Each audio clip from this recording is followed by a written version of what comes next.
ಬರ್ತ್ಡೇನ ನಾನು ಸರಳವಾಗಿ ಅರ್ಥಪೂರ್ಣವಾಗಿ ಒಂದು 4 ಜನಕ್ಕೆ ಅನುಕೂಲ ಆಗೋ ರೀತಿಯಲ್ಲಿ ನಾವು ಆಚರಣೆ ಮಾಡ್ಕೊಳ್ತಾ ಇದ್ವಿ. ಈ ಕಾರ್ಯಕ್ರಮಗಳನ್ನು ಎಲ್ಲ ನನ್ನ ಹಿತೈಷಿಗಳು, ನನ್ನ ಸ್ನೇಹಿತರು ಮತ್ತು ನಮ್ಮ ಅಣ್ಣ ತಮ್ಮಂದರು ಎಲ್ಲ ಬೆಳಗ್ಗೆಯಿಂದಲೇ 9 ಗಂಟೆಯಿಂದಲೇ ಕಾರ್ಯಕ್ರಮಗಳನ್ನು ಆಯೋಜನೆ ಮಾಡ್ಕೊಂಡಿದ್ದರು. ಆದರೆ ನಮ್ಮ ನಾಯಕರಾದಂಥ ಕೋಡಹಳ್ಳಿ ಸೊಣ್ಣಪ್ಪನವರು ನಿನ್ನೆ ದೈವದಿನರಾಗಿದ್ದರಿಂದ ನಮಗೆ ಅದು ಒಂಥರ, ಯಾಕಂದರೆ ಅವ್ರಿಗೂ ನಮ್ಮ ತಾಲೂಕಿನಲ್ಲಿ ಹಿರಿಯ ಮುತ್ಸದ್ದಿಗಳು, ಒಳ್ಳೆ ನಾಯಕರು ಅವರು. ಅವ್ರು ತೀರ್ಕೊಂಡಿದ್ದರಿಂದ ನಾವೇನು ಮಾಡಿದ್ವಿ, ಕಾರ್ಯಕ್ರಮಗಳು ಅವ್ರ ಕಾರ್ಯ ಮುಗಿಯೋವರೆಗೂ ಏನು ಮಾಡಿ, ಯಾಕಂದರೆ ನಾನು ಇವತ್ತು ಪೋಸ್ಟ್ಪೋನೇ ಮಾಡೋದಕ್ಕೆಲ್ಲ ಪ್ಲಾನ್ ಮಾಡಿದ್ವಿ. ಆದರೆ ಹುಡುಗರೆಲ್ಲ ರೆಡಿ ಮಾಡ್ಕೊಂಡ್ಬಿಟ್ಟು ಸುಮಾರು ಒಂದು 15-20 ಕಡೆ ಎಲ್ಲ ಅರೇಂಜ್ ಮಾಡ್ಕೊಂಡಿದ್ರು. ಇನ್ನು ಅವ್ರು ನಿರಾಶೆ ಆಗ್ತಾರೆ ಅಂತೇಳಿ ಅಲ್ಲಿ ನಮ್ಮ ಸೊಣ್ಣಪ್ಪಣ್ಣನವರ ಕಾರ್ಯ ಮುಗಿದ ಮೇಲೆ ನಾವು ಕಾರ್ಯಕ್ರಮ ಸ್ಟಾರ್ಟ್ ಮಾಡಿದ್ವಿ. ಮೊದಲಿಗೆ ನಮ್ಮ ಕರುನಾಡ ಪ್ರಜಾಸೇವಾ ಟ್ರಸ್ಟ್ನ ಅಧ್ಯಕ್ಷರಾದಂಥ ನಮ್ಮ ಮಲ್ಲೇಶ್ ಮತ್ತು ಇಡೀ ಸಂಗಡಿಗರು ಸರ್ಕಾರಿ ಆಸ್ಪತ್ರೆಯಲ್ಲಿ ರೋಗಿಗಳಿಗೆ ಹಣ್ಣು ಹಂಪಲು ಮತ್ತು ಅಲ್ಲಿ ಕೆಲಸ ಮಾಡೋಂಥ ಇವರಿಗೆ ಸೀರೆ ವಿತರಣೆ ಮಾಡಿದ್ರು.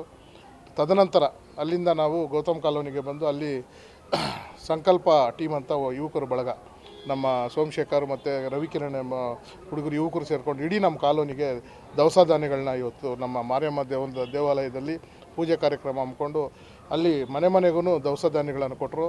ತದನಂತರ ಅಲ್ಲಿಂದ ನಾವು ಪಾರ್ವತಿಪುರ, ನಮ್ಮ ಊರು ಬಾಗಿಲು ಆಂಜನೇಯ ಸ್ವಾಮಿ ಪಾರ್ವತಿಪುರ ಅಶ್ವತ್ಥಕಟ್ಟೆ ಹತ್ರ ನಮ್ಮ ಕಿರಣ್ ನನ್ನ ಟೀಮ್ ಮತ್ತು ಓಂ ಶಕ್ತಿ ಗೆಳೆಯರ ಬಳಗದ ನಮ್ಮ ರವಿ ಮತ್ತು ಎಲ್ಲರೂ ಸಂಗಡಿಗರು ಸೇರ್ಕೊಂಡು ಅಲ್ಲಿ ಆರೋಗ್ಯ ಶಿಬಿರ ಮತ್ತು ಅಲ್ಲಿ ರಕ್ತದಾನ ಶಿಬಿರವನ್ನು ಏರ್ಪಾಟ್ ಮಾಡಿ ಅಲ್ಲಿ ಕಾರ್ಯಕ್ರಮವನ್ನು ಮುಗಿಸ್ಕೊಂಡು, ತದನಂತರ ನಮ್ಮ ತಾಲೂಕು ಆಫೀಸ್ ಹತ್ರ ಯುವಕರು, ನಮ್ಮ ಆಫೀಸಲ್ಲಿ ಕೆಲಸ ಮಾಡೋಂಥ ಯುವಕರೆಲ್ಲ ಸೇರ್ಕೊಂಡು ಅಲ್ಲಿ ಮಧ್ಯಾಹ್ನ ಬರ್ತಕ್ಕಂಥ ಎಲ್ಲ ರೈತಾಪಿ ವರ್ಗದವ್ರಿಗೆ 2 ಥರ ಊಟ, ವೆಜ್ಜು ತಿನ್ನೋರು ವೆಜ್ಜು, ನಾನ್ ವೆಜ್ ತಿನ್ನೋರು ನಾನ್ ವೆಜ್ ಮಾಡಿದರು. ತದನಂತರ ಮತ್ತೆ ಈ ಶಾಲೆಯಲ್ಲಿ ನಮ್ಮ ಸಹೋದರಿ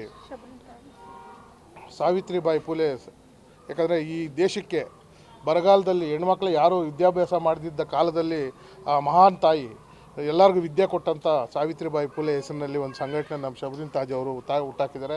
ಅವರು ನಾನು ನಿಮ್ಮ ಬರ್ತ್ಡೇ ದಿನ ಪೌರ ಕಾರ್ಮಿಕರಿಗೆ ನಾನು ಸೀರೆಗಳು ವಿತರಣೆ ಮಾಡ್ತೀನಿ ಅಂತ ಹೇಳ್ಕೊಂಡ್ರು. ನಾನು ಅವ್ರಿಗೆ ಆಮೇಲೆ ನಮ್ಮ ಮಲ್ಲೇಶ್ವರ ಮುಖಾಂತರ ಅವರು ಸಹ ಬಂದು ಇಲ್ಲಿ ಇವತ್ತು ಯಾಕಂದರೆ ನಮಗೆ ಪೌರ ಕಾರ್ಮಿಕರು ಇಲ್ಲಾಂದರೆ ನಾವು ಯಾರೂ ಬದುಕೋಕ್ಕೆ ಸಾಧ್ಯನೇ ಇಲ್ಲ.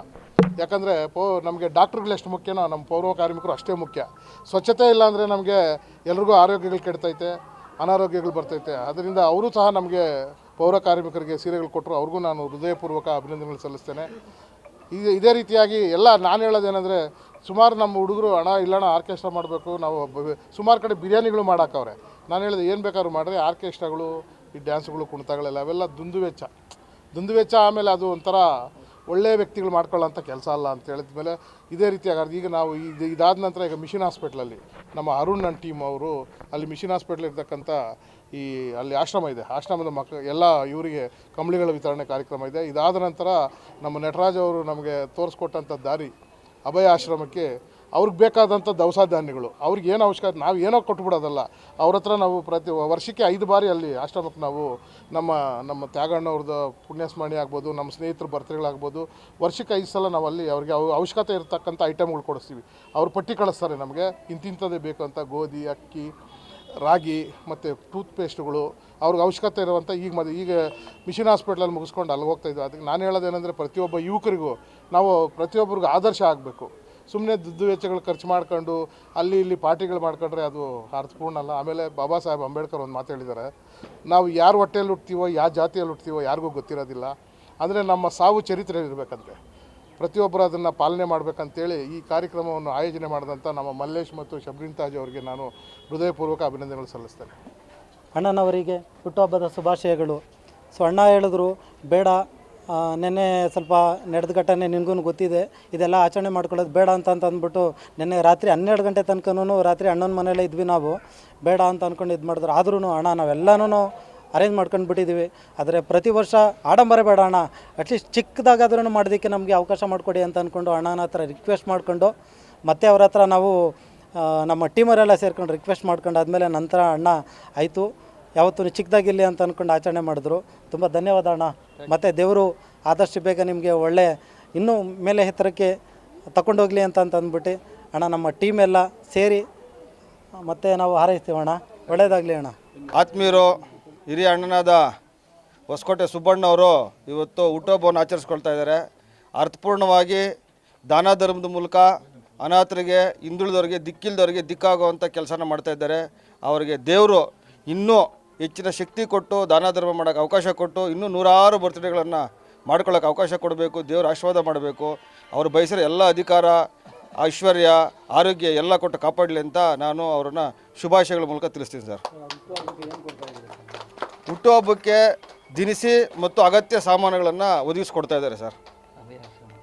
ಅಭಯ ಆಶ್ರಮಕ್ಕೆ ಇದೇ ರೀತಿ ತುಂಬ ಆಶ್ರಮಗಳಿಗೆ ತುಂಬ ಬಡವರಿಗೂ ಸಹಾಯ ಮಾಡಿದ್ದಾರೆ. ಇದು ಕಣ್ಣಿಗೆ ಕಾಣಿಸ್ತಿದೆ, ಕಣ್ಣಿಗೆ ಕಾಣಿಸ್ದೇನೂ ತುಂಬ ಸಹಾಯ ಮಾಡಿದ್ದಾರೆ. ಏನು ಈ ದಿವಸ ಹೊಸಕೋಟೆ ಯೋಜನಾ ಪ್ರಾಧಿಕಾರದ ಸದಸ್ಯರು, ಕರ್ನಾಟಕ ಮಾದಾರ ಮಹಾಸಭಾದ ಜಿಲ್ಲಾ ಅಧ್ಯಕ್ಷರು, ನನ್ನ ಸಹೋದರರಾದಂಥ ಸುಬ್ಬಣ್ಣನವರಿಗೆ ಇವತ್ತು ಹುಟ್ಟುಹಬ್ಬದ ಶುಭಾಶಯಗಳನ್ನು ತಿಳಿಸಲಿಕ್ಕೆ ದೊಡ್ಡಬಳ್ಳಾಪುರ ತಾಲೂಕಿನ ಅನೇಕ ಸಹೋದರರು ನಾವು ಇಲ್ಲಿ ಬಂದು ಅವರಿಗೆ ಶುಭ ಕೋರಲಿಕ್ಕೆ ಬಂದಿದ್ದೇವೆ. ಏನು ಈ ದಿವಸ ಹಲವಾರು ಉಳ್ಳವರು ಏನು ಮಾಡ್ತಾರೆ, 5 ಸ್ಟಾರ್ ಹೋಟೆಲ್ಗಳಲ್ಲಿ, ದೊಡ್ಡ ದೊಡ್ಡ ಸ್ಟಾರ್ ಹೋಟೆಲ್ಗಳಲ್ಲಿ ಫ್ರೆಂಡ್ಸನ್ನು ಕರೆಸಿ ಪಾರ್ಟಿ ಮಾಡಿಸಿ ಎಂಜಾಯ್ ಮಾಡಿಸಿ ಲಕ್ಷಾಂತರ ರೂಪಾಯಿಯನ್ನು ವ್ಯಯ ಮಾಡ್ತಾರೆ. ಅದು ಬೇಡವಾದಂಥ ಖರ್ಚು. ಇವತ್ತು ಮಾಡ್ತಿರುವಂಥ ನಮ್ಮ ಸಹೋದರರು ಮಾಡ್ತಿರುವಂತಹ ಈ ದಾನ ಧರ್ಮದ ಮುಖಾಂತರ ಹಲವಾರು ಜನರಿಗೆ ಉತ್ತೇಜನ ಆಗ್ತಿದೆ. ನಮಗಂತೂ ಭಾಳ ಸಂತೋಷ ಆಗ್ತಿದೆ. ಯಾಕೆಂದರೆ ಈ ನಿರ್ಗತಿಕರಿಗೆ, ಅಂಧರಿಗೆ, ಅಭಯಾಶ್ರಮದಲ್ಲಿರುವಂಥವ್ರಿಗೆ, ಅನಾಥಾಶ್ರಮದಲ್ಲಿರುವಂಥವ್ರಿಗೆ, ವೃದ್ಧಾಪ್ಯರಿಗೆ, ದೀನದಲಿತರಿಗೆ ಸಹಾಯ ಮಾಡಿದ್ರೆ ಹಸುವಿನ ಅರ್ಥ ಅವ್ರಿಗೆ ಅನ್ನ ಇಲ್ಲದವ್ರಿಗೆ ಗೊತ್ತಿರುತ್ತೆ, ಹಸುವಿನ ಬೆಲೆ. ಆದರೆ ಉಳ್ಳವರಿಗೆ ಊಟ ಎಷ್ಟು ಮಾಡಿಸಿದ್ರು ಅದು ರುಚಿಸೋದಿಲ್ಲಂತೆ. ಹಸಿದವರಿಗೆ ಅನ್ನೋದು ರುಚಿ ಗೊತ್ತಿರುತ್ತಂತೆ. ಹಾಗೆ ಅವ್ರು ಏನು ಅಂದ್ಕೊಂಡಿದ್ದಾರೆ, ಅವರ ಕೆಲಸ ಕಾರ್ಯಗಳು ತಾಲೂಕಿನಾದ್ಯಂತ ಭಾಳಷ್ಟು ಅನಾಥಾಶ್ರಮಗಳಿಗೆ, ನಿರ್ಗತಿಕರಿಗೆ, ದೀನದಲಿತರಿಗೆ, ವಿದ್ಯಾರ್ಥಿಗಳಿಗೆ, ಯುವಕ ಮಿತ್ರರಿಗೆ ಸಲ್ತಾ ಇದೆ. ಇಂಥ ಸಲ್ಲುವಂತಹ ವ್ಯಕ್ತಿಗೆ ಈ ತಾಲೂಕಿನ ಜನವೂ ಅಷ್ಟೇ ಆಶೀರ್ವಾದವನ್ನು ಮಾಡ್ತಾಯಿದ್ದಾರೆ, ಹಾರೈಸ್ತಾ ಇದ್ದಾರೆ. ನೋಡ್ತಾ ಇದ್ದೀವಿ ನಾವು. ಪಕ್ಷಾತೀತವಾಗಿ, ಜಾತ್ಯತೀತವಾಗಿ ಎಲ್ಲರೂ ಇವರನ್ನು ಶುಭವನ್ನು ಕೋರ್ತಾ ಇದ್ದಾರೆ. ಸುಬ್ಬಣ್ಣನವರಿಗೆ ಆರ್ಥಿಕವಾಗಿ ಶುಭಾಶಯವನ್ನು ಕೋರ್ತಾ ಇದ್ದಾರೆ. ಅವರ ಮುಂದಿನ ಭವಿಷ್ಯ ಉಜ್ವಲವಾಗಲಿ, ಅವರು ಆರ್ಥಿಕವಾಗಿ ಬೆಳೀಲಿ, ರಾಜಕೀಯವಾಗಿ ಉನ್ನತ ಸ್ಥಾನಗಳು ಅವರಿಗೆ ಲಭಿಸಲಿ ಅಂತೇಳಿ ನಾನು ಈ ಸಂದರ್ಭದಲ್ಲಿ ಅವರಿಗೆ ಶುಭವನ್ನು ಕೋರ್ತಾ ಇದ್ದೇನೆ. ಇವತ್ತು ಈ ಅಭ್ಯಾಸದಲ್ಲಿ ತುಂಬ ಸಂತೋಷ ಇರೋ ಒಂದು ದಿವಸ. ಯಾಕಂದರೆ ನಮ್ಮ ಸುಬ್ಬಣ್ಣವರದು ಹುಟ್ಟಿದ ಹಬ್ಬ ದಿವಸ. ಇವತ್ತು ನಮಗೆ ಬೇಕಾಗಿರೋ ಸಾಮಾನುಗಳೆಲ್ಲ ಎತ್ಕೊಂಡು ಇಲ್ಲಿ ಬಂದು ನಮಗೆ ಅದು ಕೊಟ್ಟು ಎಲ್ಲ ಗೆಳೆಯಂದರನ್ನ ಕರ್ಕೊಂಡು ಬಂದು ಇಲ್ಲಿ ತೋರಿಸೋದಕ್ಕೂ, ಇಲ್ಲಿ ಇರುವ ಜನರಿಗೆಲ್ಲರಿಗೂ ತುಂಬ ಸಂತೋಷವಾಗಿರೋ ಒಂದು ದಿವಸ ಇವತ್ತು. ನಮಗೆ ಹುಟ್ಟಿದ ಹಬ್ಬ ಶುಭಾಶಯಗಳು ಹೇಳ್ತಾ ಇರೋದು. ಅವರಿಗೆ ನಮಗೆ ಬೇಕಾಗಿರುವ ಎಲ್ಲ ಸಾಮಾನುಗಳು ಅವರು ಒಂದು ಪಟ್ಟಿ ಮಾಡಿ ಆಮೇಲೆ ಏನೇನು ಬೇಕಂತ ವಿಚಾರಿಸಿ ಅದೆಲ್ಲ ತಂದಿದ್ದಾರೆ. ಅವ್ರಿಗೆ ತುಂಬ ನಾವು ಧನ್ಯವಾದಗಳು ಹೇಳ್ತೀವಿ.